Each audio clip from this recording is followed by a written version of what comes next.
Hi everyone, good evening and welcome back to my channel. তোমাদের সকলকে আমার নতুন ব্লগে স্বাগত। গতকালকে তোমাদের ব্লগ দেওয়া হয়নি কারণ কিছু বিশেষ কারণ ছিল। তো সোমবার দিন হঠাৎ আমাদেরকে ফিরতে হয়, মানে আমাকে ফিরতে হয় শ্বশুর বাড়িতে। তার কারণ হলো সেদিন ভোরবেলা আমি জানতে পারি আমার শ্বশুর মশাই আর নেই, তো তার জন্য চলে এসেছি। তো এবার বুঝতেই পারছো যে কীরকম কি হতে পারে ব্যাপারটা, তার জন্য আর ভিডিও দেওয়া হয়নি। তো আজ থেকে ভিডিওটা আর কি বানালাম, কিছু ক্লিপস তো আগের ছিল,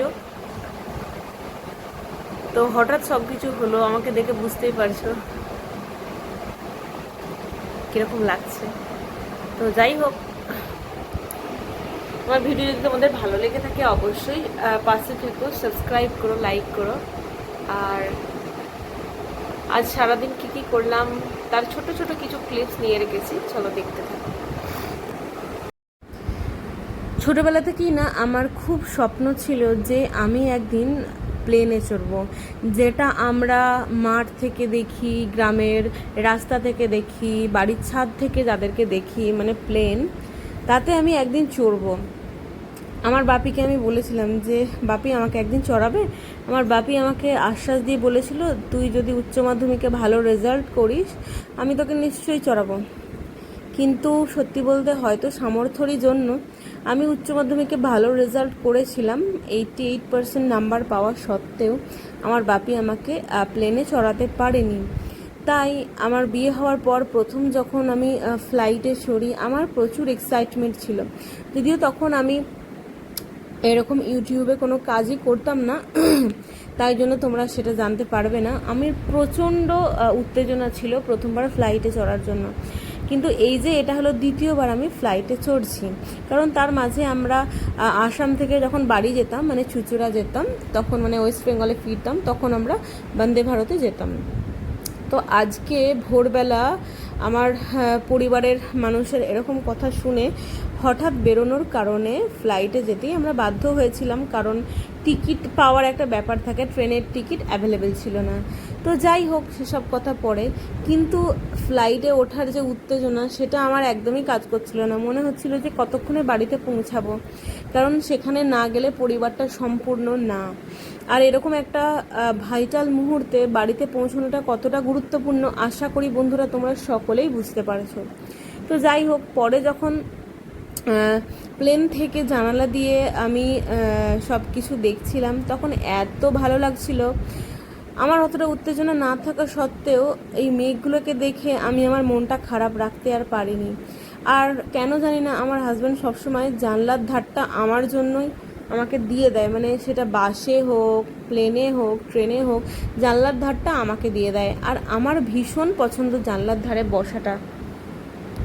তো এই যে দেখছো এই বাড়ি ঘর, এটা হচ্ছে তখন প্লেনটা ল্যান্ড করবে হচ্ছে দমদমে। তো এটা হচ্ছে হাওড়া স্টেশনটায় এত বড়, মানে আমি হাওড়া স্টেশনে গেলে মানে আমি খুঁজে পাই না যে কোন স্টেশনটা, মানে কত নাম্বার প্ল্যাটফর্ম, কোনখান দিয়ে যাব, মানে ইতস্তত হয় আর মানে গুলিয়ে যায় আর কি। কিন্তু এই প্লেন দিয়ে আমি যখন দেখছিলাম তখন মনে হচ্ছিল কতই না ক্ষুদ্র।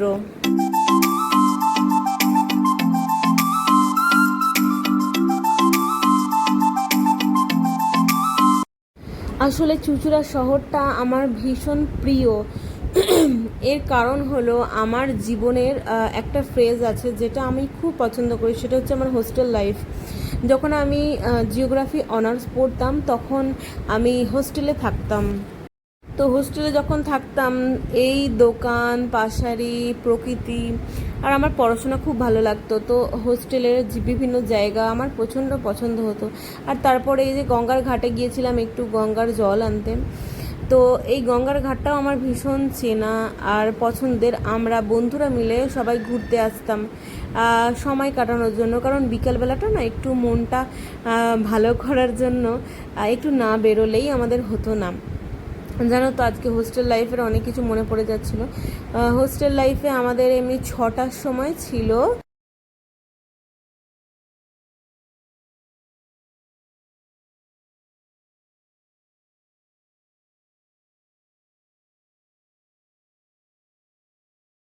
বাজার থেকে ফেরার পর একটু কিছু খাওয়ার জন্য।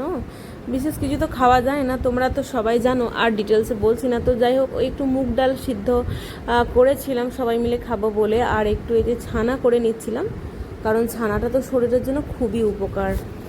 আর জানো তো, আমার হোস্টেলের কথা মনে পড়ে গেল বলে তোমাদের বলি, আমি না খুব চাপা স্বভাবের। আমি না সবার সাথে মিলেমিশে যে হই হুল্লোড় করা, প্রচণ্ড পরিমাণে ইয়ার্কি করা, এইগুলো আমি সাধারণত পছন্দ করি না। আমি পছন্দ করি আমার একটা বা দুটো বান্ধবী থাকুক বা বন্ধু থাকুক, তাদের সাথে যেন আমি মন খুলে কথা বলতে পারি, আর তারা যেন এতটাই বিশ্বস্ত হয়।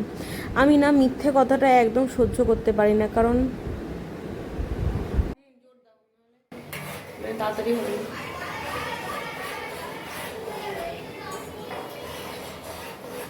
ওই ডাক্তার ওই যে পাউডারটা দিয়ে করি না, ওটা আমার তোর বাবার ডাক্তার লিখে দিয়েছে, পরাণ বন্দ্যোপাধ্যায়ের ছবি। এখনো হয়নি, জলটা সবুজ হয়ে যাবে। হয়নি দুধ নেই আর জল অফ করে দাও। দিয়ে দিচ্ছি। ও এখনো সর পড়েনি, তাহলে একটু সর খেতাম। বেশ কিছুদিন ধরে স্ট্রিট লাইট নেই এখানে, এবং যখন ইলেকট্রিসিটি অফিস থেকে লোক এসেছিল কথাও বলেছিলেন, তারা বলছেন নাকি লাইট নেই, নেই, অথচ বাকি জায়গাগুলোতে লাইট জ্বলছে, বাড়ির সামনেটা পুরো অন্ধকার।